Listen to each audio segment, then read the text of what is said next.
Hi class, this is your instructor, Skylar Huff, and welcome back. So we're now here in Chapter 10, and Chapter 10 is all about the nervous system. So we're beginning the nervous system, Part 1, and this is the basic structure and function of the nervous system. So throughout the chapter, we'll begin here with just general characteristics of the nervous system. We'll get to general functions of the nervous system, and then we'll describe the cells of the nervous system, and we'll kind of end things with classification of those cells of the nervous system. That'll be the first 4 sections out of a total of 8 sections in this chapter. And I have a number of videos to, of course, present this information, so there's just not one long videos. So to begin things, I've turned over to page 359, and there it gives a little bit of an introduction. So I just snapped my fingers. So in the time that it took me to snap my fingers, a decision was made in part of my brain that controls my skeletal muscles, and it resulted in those impulses along the motor neuron axons to the muscles in my hand, releasing acetylcholine, a neurotransmitter, at neuromuscular junctions. As soon as my muscles contracted during that snap, a decision in the brain stopped the action, and then, of course, the impulses had ceased. So enzymes had broken down the acetylcholine, and of course, active transport carried the calcium back into the storage inside the muscle cells, which you all now know as that sarcoplasmic reticulum. And of course, my hand relaxed. So that event occurred quite quickly. So the focus here on all of those activities going on in the body while even reading your book. So your nervous system exerts precise control over many of the body's functions and is responsible for your awareness of some of what's happening. And I want to stress that some because the body has an amazing way to filter out those things we should not just pay so much attention to. Turned over now to page 360. It mentions that in the text, you're driving along. Down the freeway, a horn blares to your right. You immediately swerve left. Charlie leaves a note on the kitchen table. See you later. Have the stuff ready at 6. You know, the stuff is the chili with taco chips. You are dozing, but you awaken instantly when your infant son or daughter cries softly. What do these 3 events have in common, class? They are all everyday examples of the functioning of your nervous system, which has your body cells humming with activity nearly all of the time. Just moments ago, my son burst into the room as I was making this recording. Oh, how my heart rate likely went up. So with this, the nervous system is that master system, meaning what that nervous system does for us is it controls and communicates everything within the body. Every thought, action, and emotion reflects this activity. So its cells communicate by electrical and chemical signals. Keep that in mind, and I would say write that down. And those electrical and chemical signals, which are rapid and specific, usually cause almost immediate responses. So as we continue through this chapter, just make sure you take your time to learn this information well. So as we do get here, just keep in mind that the nervous system is what oversees all that we do and determines who we are. So it's through that vast communicating network of cells and the information they send and receive is the way in which the nervous system can detect those changes affecting the body, can make those decisions, and of course stimulate muscles or glands to respond. And make a note of that, muscles and glands.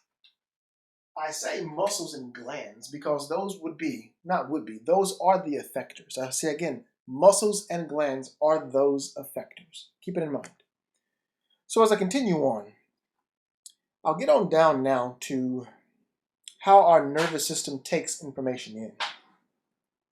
So as I say it this way, there are 3 parts I'll put here. For instance, I could really use a glass of water right now, but I don't have a glass of water right now, or a cup of water right now. But what happens is sensory input being one of 3.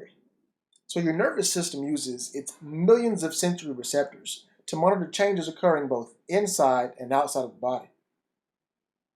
The gathered information, class, that's occurring all around us, is that sensory input, such as me wishing I could see a glass of water right now.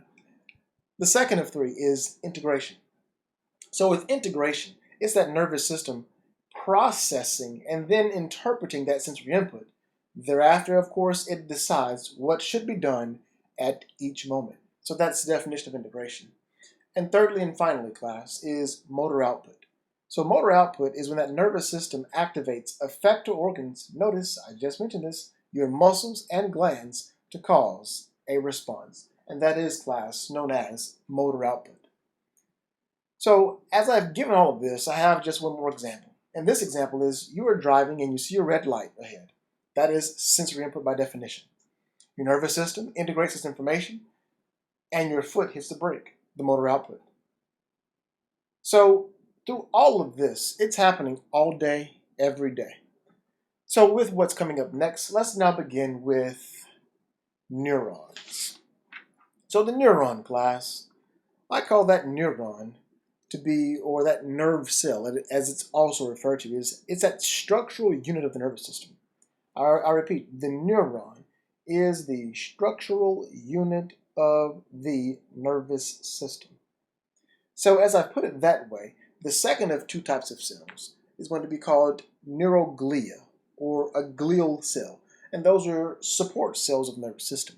I'll come back to those in just a moment. So the neuron, class, I say it has extreme longevity. In other words, given nutrition, and I would say proper nutrition, neurons, class, can function optimally for a lifetime.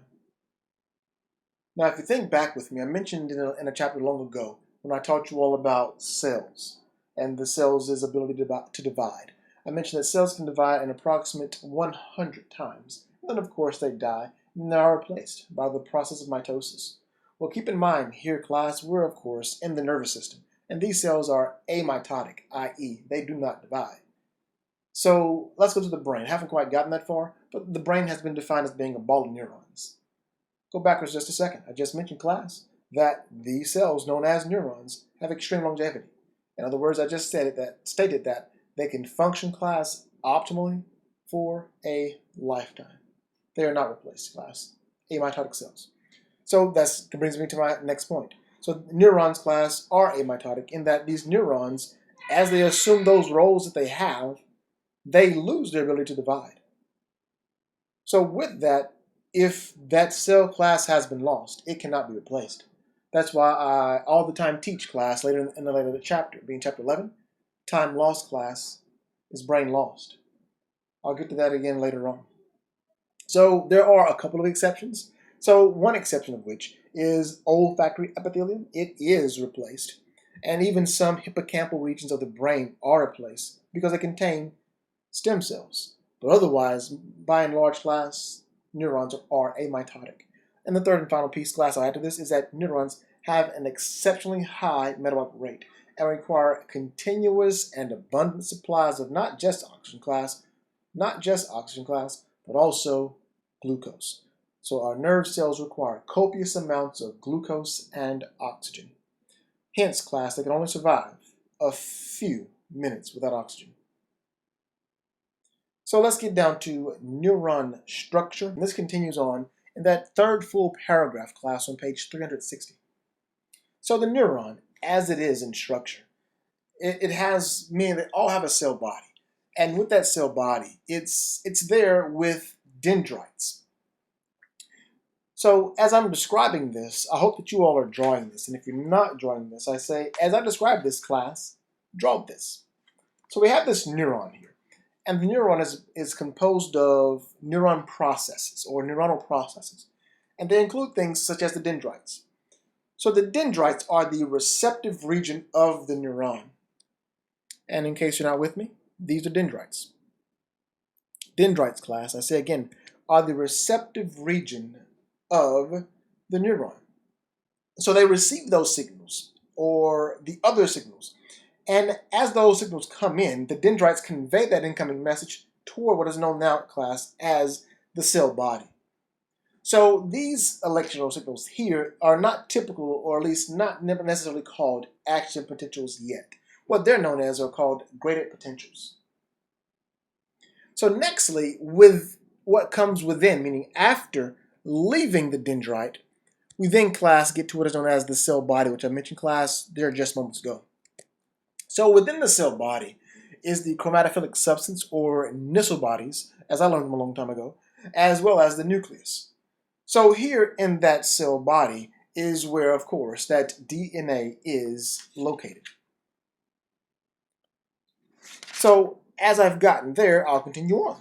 So from the cell body, we then go farther this direction, and we get to the axon hillock. And I won't necessarily give the axon hillock a necessary function, because it's leading, of course, to the axon itself. And I just say the axon hillock is nothing but that narrowing passage, or that slender process. And of course, that's enough of which. I'll now get class down to what is known as the axon. So with axon structure, meaning each neuron contains a single axon. And as the axon is it's going to be where the nerve impulses actually occur. The axon is. So it conducts, of course, meaning you could call that axon the conducting region of the neuron. And I just mentioned it is where the nerve impulse class is generated, and of course it's where it's also going to be transmitted. So I say again, the axon class is the place at which nerve impulses are generated and transmitted. And it's happening right there, class, along the plasma membrane of the axon. And I've sometimes referred to it as being the neurolemma, or even, class, the axolemma. So as we're here, keep in mind that the axon has cells. And the cells here of the axon, which you all see here, I guess I'll go to what's larger, are known in this case, I'll say, as Schwann cells.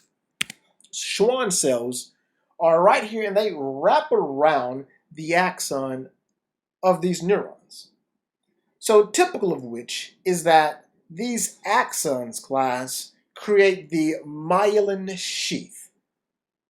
So as I've put it that way, it's that whitish, fatty, protein lipoid segment the myelin sheath is. So what the myelin does is it protects, I repeat, myelin protects as well as electrically insulates those fibers.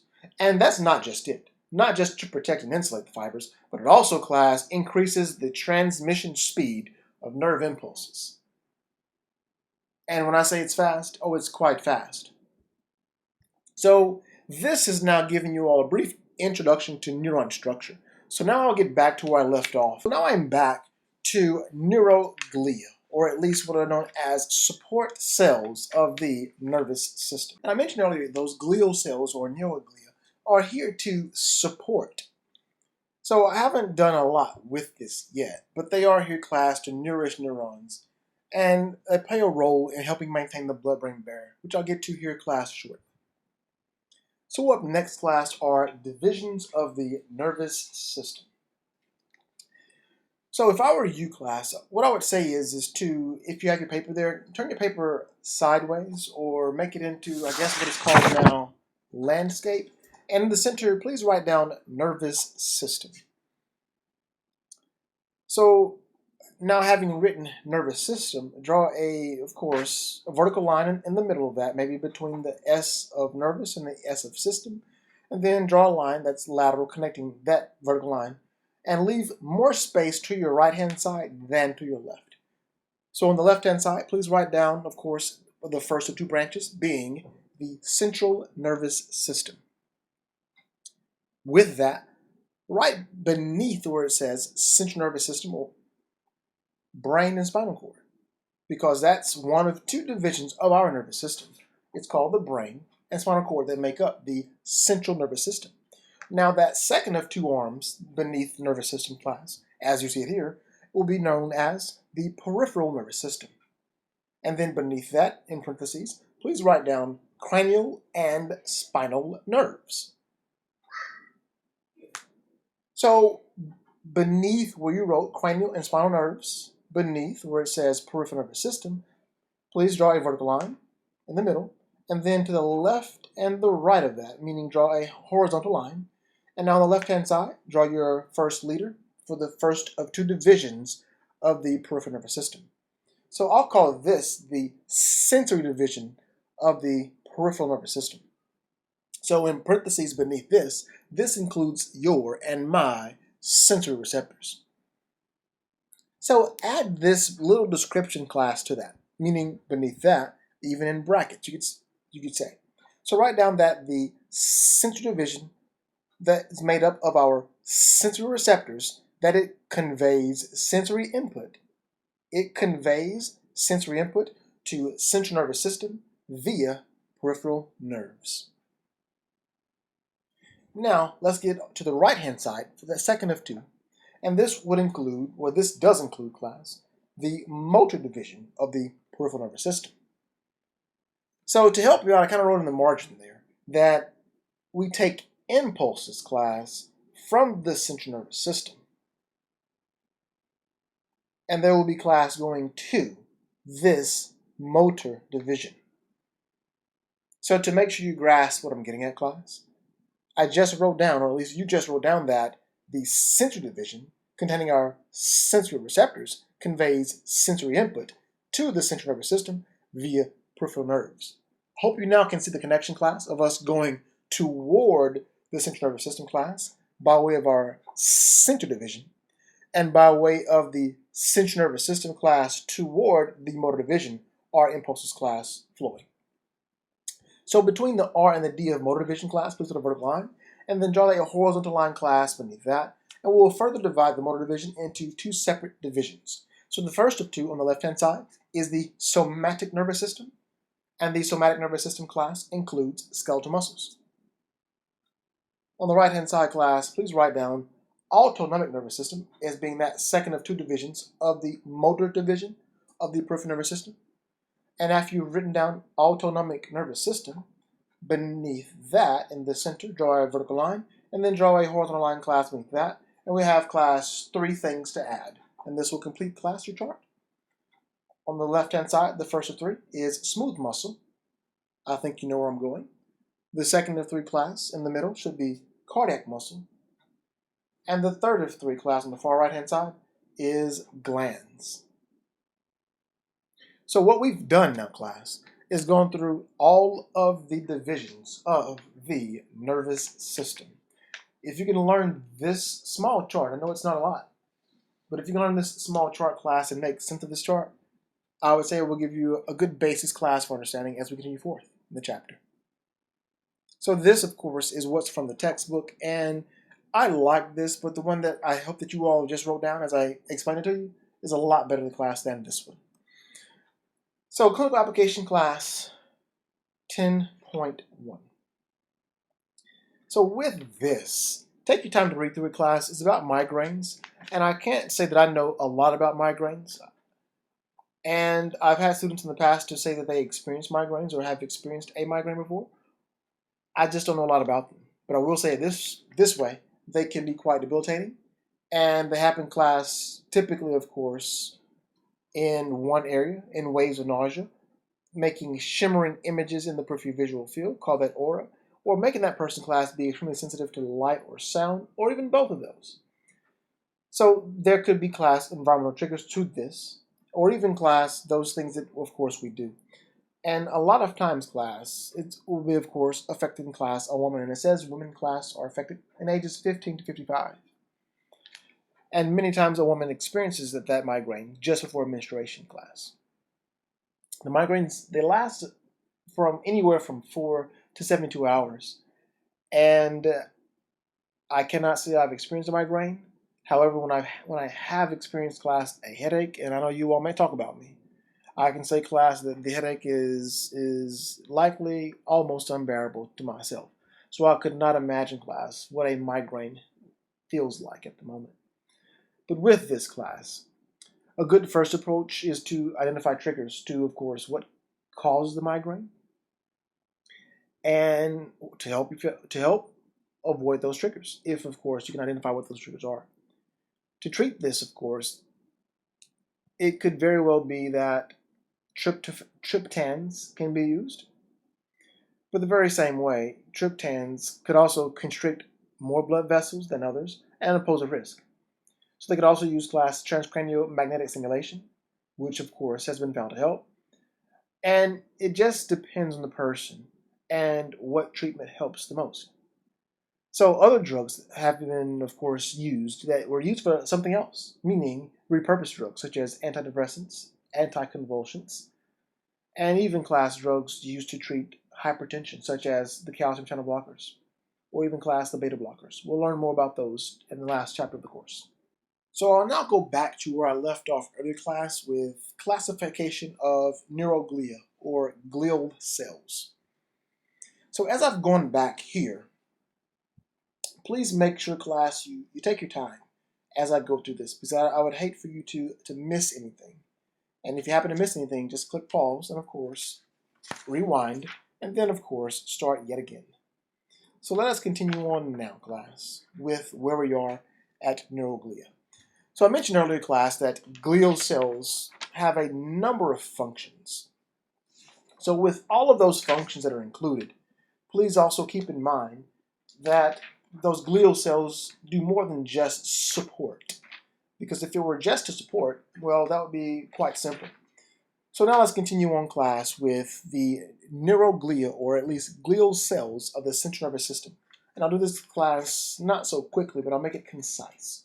Let's begin firstly, class, with astrocytes. So I think of astrocytes, class, as they are, as making or being connected, class, by gap junctions. So I mentioned that them being there as being connected by gap junctions because what they function, class, to do is being part of our blood-brain barrier. So yes, they do support embrace neurons and anchor them, class, to their nutrient supply lines.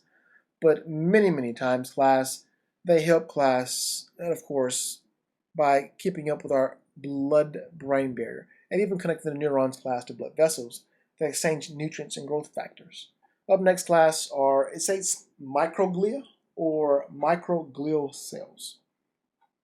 So I think of these, class, to be functioning, class, in immunity. Because what happens is that these cells, the microglial cells, or the microglia, is they transform into a special type of macrophage that phagocytizes, class, microorganisms. So yes, they have a function, class, in the immune system. They're protective. Up next, class, are the ependymal cells, or ependyma cells. And these ependymal cells, class, they form that permeable barrier between our cerebrospinal fluid that fills the cavities, class, and they bathe those cells within our central nervous system. So they help to, of course, regulate, class, the CSF, the cerebrospinal fluid. And this is found, class, in the ventricles of the brain, in the central canal, class, of the spinal cord, and then, of course, they cover the choroid plexuses. Up next, class, the last of which, and they're known, class, as oligodendrocytes. Yes, oligodendrocytes. So I'll do it this way, class. You can think of your oligodendrocytes as being, class, functionally the same as Schwann cells. Only think of oligodendrocytes as being found, class, in our central nervous system. So yes, indeed, they form the myelin sheath, class, of our central nervous system. So next we'll get to, class, neuroglia of the peripheral nervous system. And there are only two cells found here. The first of two, class, is the satellite cell. So satellite cells, class, they have the same function, of course, as astrocytes, which are found in the central nervous system. So as they are here, class, they are here and they resemble little satellites, but of course to ensure, class, that our cells get the nutrients they need. Secondly, class, are Schwann cells. Wrap around, class, the axon. So if you look closely here, the axon is here pictured in blue, and what you see, class, in yellow is the Schwann cell itself. And yes, that's the Schwann cell nucleus being down here, but all of this wrapping, class, is the Schwann cell itself. So it wraps around tightly around that axon to form that myelin sheath, those layers of myelin there. So what happens is this, class, along with the gaps. Yeah, I did say gaps. So I'll go up just a bit to, of course, what is shown there. That gap, class, between those two adjacent Schwann cells is known as a node of Ranvier, or a node of Ranvier. So the nodes of Ranvier, class, that is the point at which those action potentials, class, are created and occur. Only at that point, class, across these long neurons, by way of the axonal portion, is where class neurotransmission occurs. So what then happens, class, is that the action potential class jumps from no to run VA to no to run VA to no to run VA. And that's, class, what is known as saltatory conduction. And we haven't gotten there yet, I understand. But that is, class, what is known as saltatory conduction. So let's continue on, class. Keep in mind that in clinical application class 10.2, there is what is known as multiple sclerosis, but we won't get to that quite yet. So one thing I'll mention, class, is a contrast here. I like to give contrasts because it helps class with what I call learning. So to contrast, the myelinated axon class, of course, has the Schwann cell that's wrapped around it, making the myelin sheath. So conduction class in a myelinated axon is much quicker, class, than conduction class in an unmyelinated axon. So conduction in those class is much, much slower. So we're back at figure 10.3. I say I'm back at this figure just to show you that, yes, this is a Schwann cell. This is also a Schwann cell, and I'll stop there. So it will be, class, at the point at which you have between those two Schwann cells, between those cells, and those cells, and those, and those. So at every point, class, that's between a Schwann cell, is a node to run VA, and that, class, is where those nerve impulses occur. So just keep that in mind, that that is the only place it occurs, and that the action potential, class, must jump, class, from node to node to node to node to run VA, and that's called, class, saltatory conduction. So now I'll get to clinical application 10.2 with multiple sclerosis.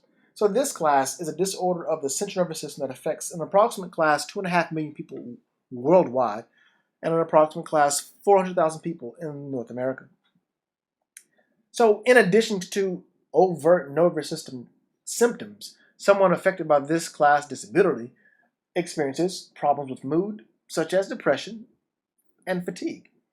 There are differing subtypes, but the two most common subtypes, class, are those with relapsing remitting and those, class, with secondary progressive. Meaning, secondary progressive means that those symptoms, class, they do not abate, as opposed to, of course, the relapsing remitting with episodes. So in multiple sclerosis, class, the myelin coating, or myelin sheath, in various sites throughout the brain and spinal cord becomes inflamed. Yes, that's inflammation, and is due, class, to the immune response. And it is eventually, class, destroyed. I repeat, the myelin sheath, class, is eventually destroyed, leaving hard scars, or scleroses, hence the name, class, multiple sclerosis. And they block, class, the underlying neurons from conducting impulses, what I just mentioned, class, to you all. So what happens, class, is that the muscle can no longer receive input from the motor neurons.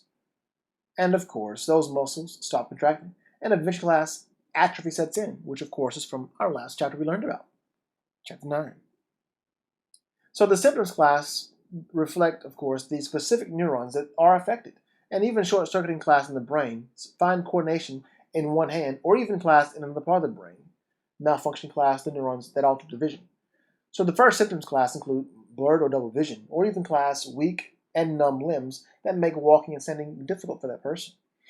Those symptoms, class, that could be intermittent, and they could be a diagnosis that take a while because those symptoms, class, come and go.